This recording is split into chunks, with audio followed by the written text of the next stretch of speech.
परमवीर चक्र अदम्य साहस, वीरता और पराक्रम का परिचय देने वाले सैनिकों को प्राप्त होता है। यह देश का सबसे बड़ा वीरता पुरस्कार है और आज आप सबके समक्ष मैं ऐसे ही एक परमवीर चक्र विजेता की गाथा सुनाने जा रही हूँ। यह गाथा है मेजर सोमनाथ शर्मा की, जो हमारे देश के सबसे पहले परमवीर चक्र विजेता हैं। मेजर सोमनाथ शर्मा का जन्म 31 जनवरी 1923 में कांगड़ा जिले के धार गांव में हुआ था। यह जगह आज के समय में हिमाचल प्रदेश में स्थित है। बचपन से ही सोमनाथ शर्मा के मन में भारतीय सेना में शामिल होने की एक तीव्र इच्छा थी। उनके पिता भारतीय सेना में सैनिक थे और वहीं उनके मामा भारतीय सेना में डॉक्टर का कार्य करते थे। देशभक्ति तो उनके खून में ही थी। 21 वर्ष की आयु में वह भारतीय सेना में शामिल हुए।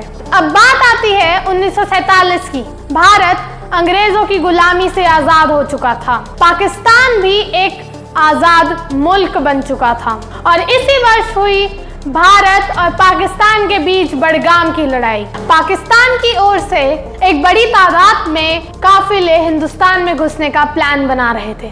जैसे ही बात भारतीय सेना को पता चली, उन्होंने कुमाऊं रेजिमेंट की 4th बटालियन को वहां पेट्रोलिंग करने के लिए भेजा। इसी बटालियन में थे एक जाबाज जवान मेजर सोमनाथ शर्मा, जिन्होंने उसी समय ऐलान किया कि कोई फर्क नहीं पड़ता सामने दुश्मन कितनी भी संख्या में हो, हम आखिरी सैनिक तक और मेरे बंदूक में आखिरी गोली तक एक कदम भी पीछे नहीं हटाएंगे। अब बात आती है 3 नवंबर 1947 की। जब भारतीय सेना कश्मीर की घाटी में उतर ही रही थी, तब उन्हें पता चला कि सामने काफिले एक बड़ी तादाद में तैनात हैं। भारतीय सेना के ब्रिगेडियर LPC ने उन्हें चौकन्ना किया कि वह 5 कंपनियों से बनी पेट्रोल को वहां पश्चिम इलाके में भेज रहे हैं। उन पेट्रोल का काम था बड़गांव और उसके आसपास के गांव की सुरक्षा करना और घुसपैठियों को पकड़ना। अब उन्होंने प्लान बनाया कि वे गांव के लोगों की तरह घुल मिल कर रहेंगे और घुसपैठियों को पकड़ेंगे। परंतु इसका नतीजा यह हुआ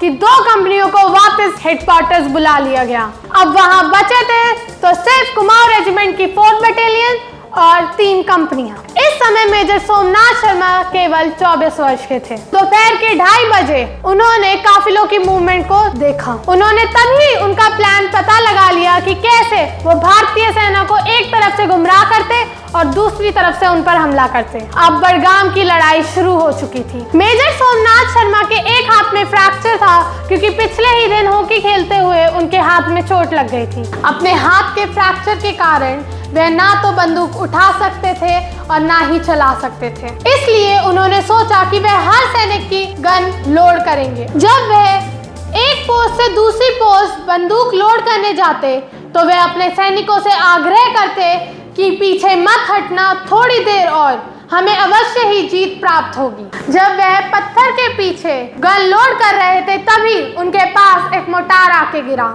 उस मोटार के धमाके के कारण वे बहुत ज्यादा घायल हो गए, परंतु फिर भी उन्होंने हार नहीं मानी। उन्होंने हेडक्वार्टर संदेश भेजा कि दुश्मन हमसे केवल 50 गज की दूरी पर है, हम संख्या में बहुत कम हैं, परंतु फिर भी मैं 1 इंच भी पीछे नहीं हटूंगा। बहादुरी से लड़ते हुए वे वीर गति को प्राप्त हुए और 1947 में उन्हें भारत के सर्वोच्च सम्मान परमवीर चक्र से सम्मानित किया गया। ऐसे वीर भारतीय सपूत को हमारा शत शत नमन। जय हिंद, जय भारत।